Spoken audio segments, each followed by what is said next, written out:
I have seen gods fly. I've seen men build weapons that I couldn't even imagine. I've seen aliens drop from the sky. Yeah. But I have never seen anything like this. How much more are you hiding? Hold up. Let's go.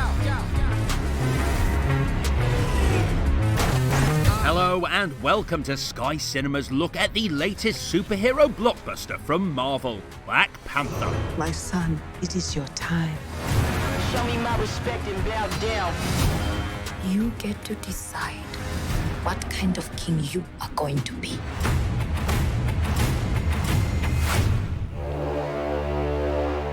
We got the chance to meet up with the people who brought this iconic character to the big screen for his first solo outing. Black Panther special, soft sticks.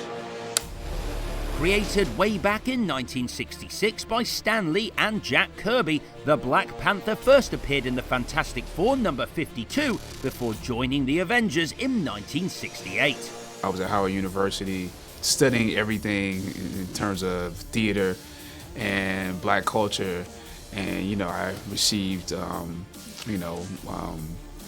a comic book where I saw this technologically advanced society in Wakanda, and I fell in love with it. He's one of those characters that's very unique, kind of universally admired, and he was always one of those characters that people would comment on how underrated they are, and how underused. I had no idea at that time that I would end up here, that this could ever be made. Actually, I think it's one of those things you think of as this could only exist in this format. And it's cool that comic books exist so that this type of thing could be in the world. Like in graphic novels and in comic books, there are certain issues that can be tackled that usually don't show up on film.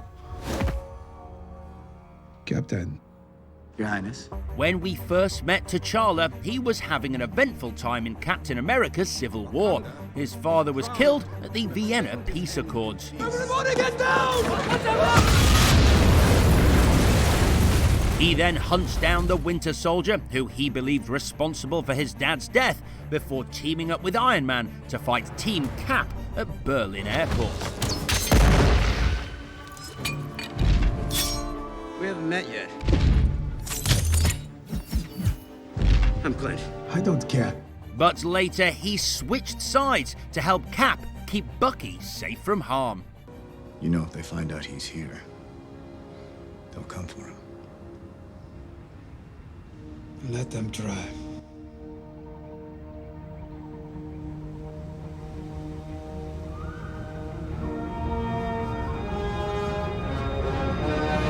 After returning from the events of Civil War, T'Challa returns back to Wakanda and finds it's very hard to balance being a hero and a king.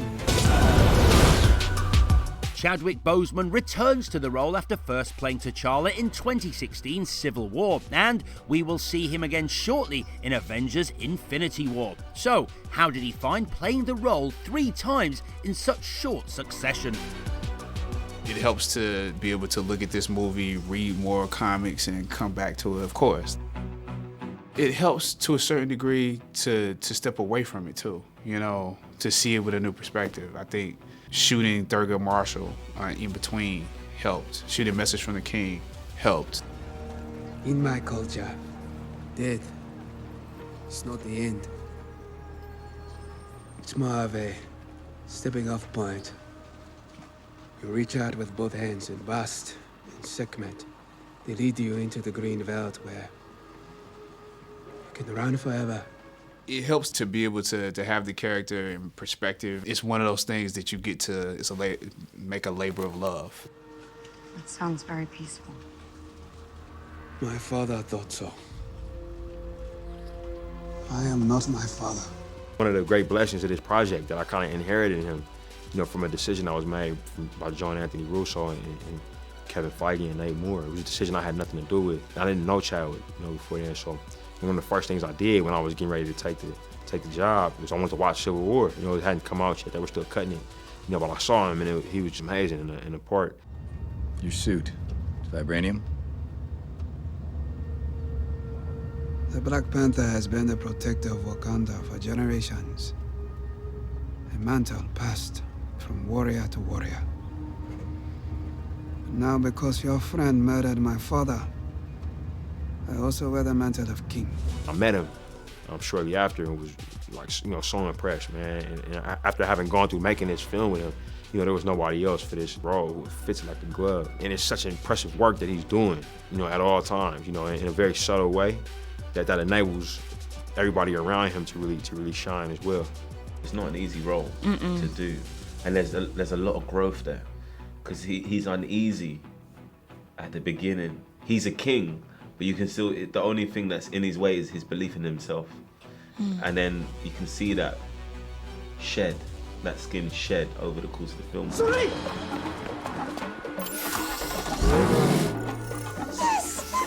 Remote driving system activated. Wait, which side of the road is it? For God's sake, just drive. Okay, calm down.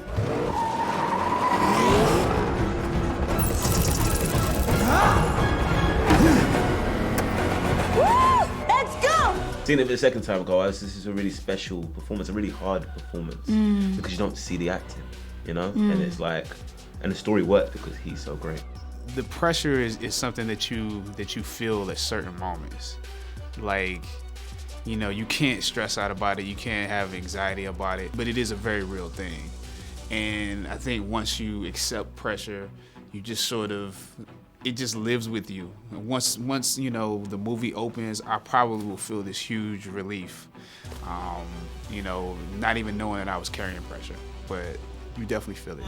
A war is coming. That's damn calm. Watch me do my... Boseman is joined by a stellar cast, including Oscar winners and nominees, British acting elite, as well as a host of young and upcoming talent. We got an all-star cast, and everybody is amazing at what they do in front of the camera and behind. And so to be able to go to work and be able to play with them every day is an incredible feeling. You just know you're around people who are astounding, who are working deeply at their work, they're not coming in and just saying the lines. Nobody is doing that. Everybody is in it fully 100%. Don't freeze. I never freeze. You go into the makeup trailer and you're getting made up next to Angela Bassett. That's pretty cool. Yeah. And then you get to work with friends and new friends. Yeah, it's lovely. No, it's a superb ensemble cast. I mean, it is, the acting across the board is, and everyone has a moment to shine in this movie as well, and that's also very exciting. There isn't a duff performance in it. No, I don't think so. there really isn't. It's just like all the way through. At every turn, there's a great performance, which is amazing. And the performances are protected as well by Ryan, aren't they? Do you know what I mean? Yeah. So, I think even if you are giving some duff moments, he'll make sure that they're not exposed, Absolutely. I'm sure I gave a few, but he let me get away with Well, you did, but... I did, didn't I? There were a couple. I waited my entire life for this. The world's gonna start over. I'ma burn it all. That's it for part one, but join us after the break when we find out a little more about what it takes to bring Black Panther to life. Let's have some fun.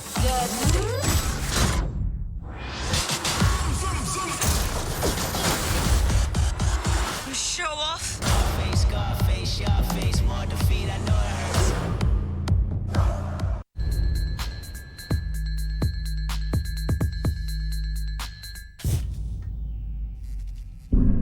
Tell me something. What do you know about Wakanda? Welcome back. Now the man with the huge responsibility of ushering in Marvel's latest superhero to the screen is director Ryan Coogler. It's a third world country. Textiles, shepherds, cool outfits. All front. Explorers have searched for it. Called it El Dorado. They looked for it in South America. But it was in Africa the whole time. Ryan, as a director, is very hands-on. He's very passionate. He works from his gut. Like, he tells stories that he feels in his gut, and he tells stories in the manner that he wants to see them. It's now or never. Yes, sir. Hey.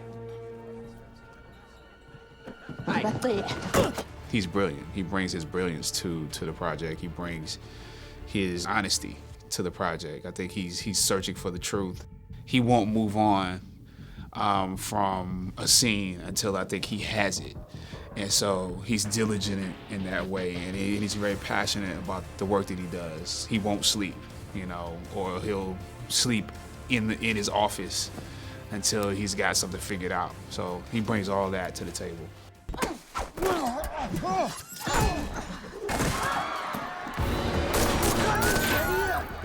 He's the quintessential artist because he's such a collaborator, and he's not. That's really when you know you're working with a real artist, is when they're open to the best idea, they're open to the best way to pursue the ultimate goal of the narrative, and they welcome other artistic energies and minds and what others can bring, and that was really exciting about him. And at the same time, he's very sweet and humble and kind and egoless.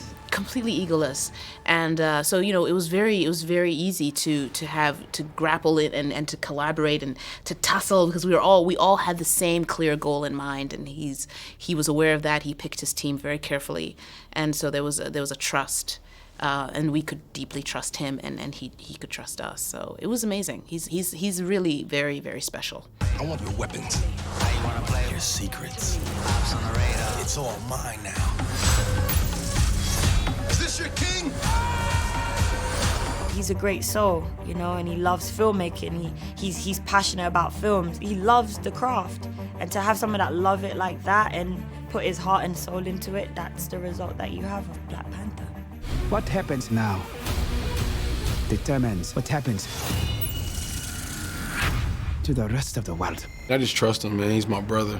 We kind of went from Fruitville to Creed to this, and continue. We raised the bar each time. Bigger world, bigger situations, higher stakes. He's one of those guys that I feel lucky and really blessed to have in my life, professionally and personally. So simple as a phone call, like, yo, Mike, I want you to do this, and it's like, all right, cool, let's go. So it was super easy. Made 3 feature films now. Each time it was a very specific type of pressure. I felt, if you concentrated on it, it would be like it'd be paralyzing. What I learned from those 2 previous experiences is to try not to focus on it. If it motivates you positively, then it's a good thing. But when it gets too much, it can kind of distract from the work, and there's a lot of work to do.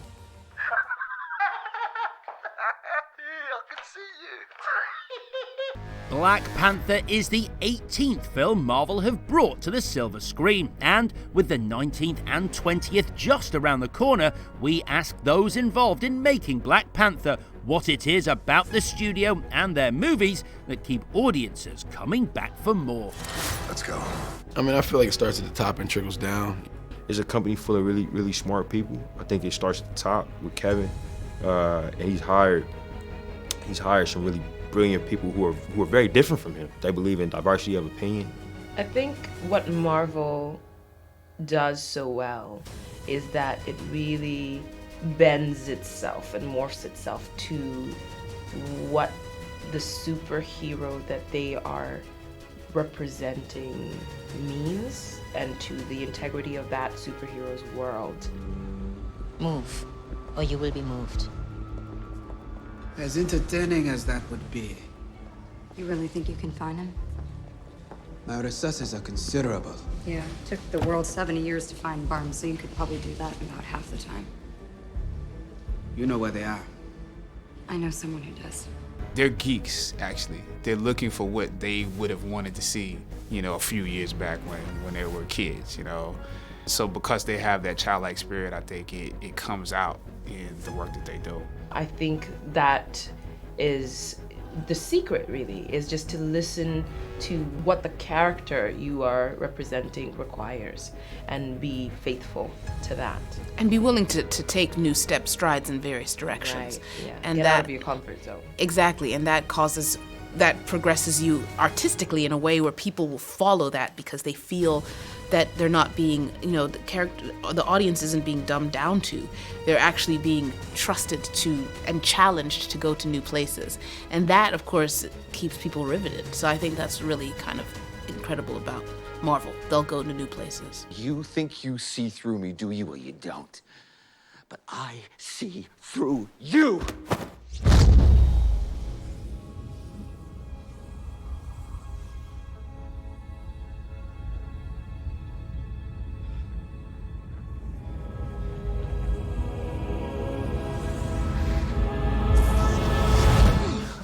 ambitious. You know, I think they're really ambitious in terms of who they get to direct their films. They take risks on who they get to direct their films. Absolutely right. The last two Marvel films I've seen were this one and Thor Ragnarok.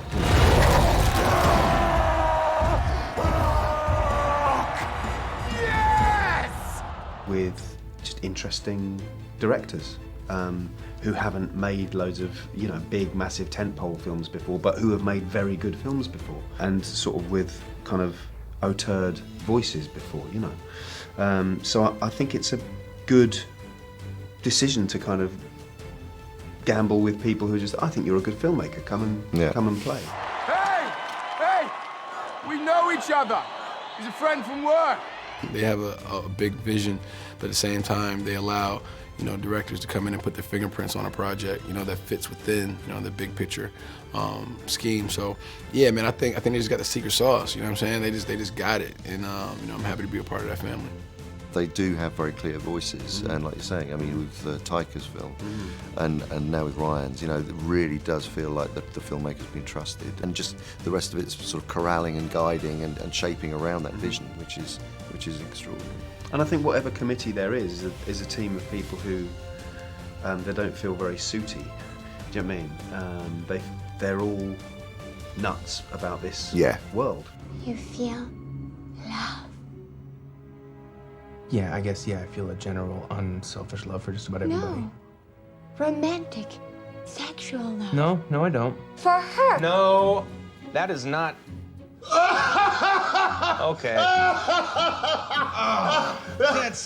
She just told everyone your deepest, darkest secret. Dude, come on. I think you're overreacting a little bit. You must be so embarrassed. It's a comfortable place, like we're in terms of expressing your ideas. You know, he's not afraid to pull ideas from anywhere. You know, it's quite liberating. Like I think as far as that company goes, you know, and then me working with them, you know, it was a beautiful experience, man. Like you know, with any relationship, you know, it's ups and downs. You know what I mean? And what I found is the more that we communicated with each other, we would just get better and better. You know, to the point that, you know, by the end of the film, we knew each other very well. We kind of knew our own likes and dislikes, what we needed to talk about, what we be good to go on.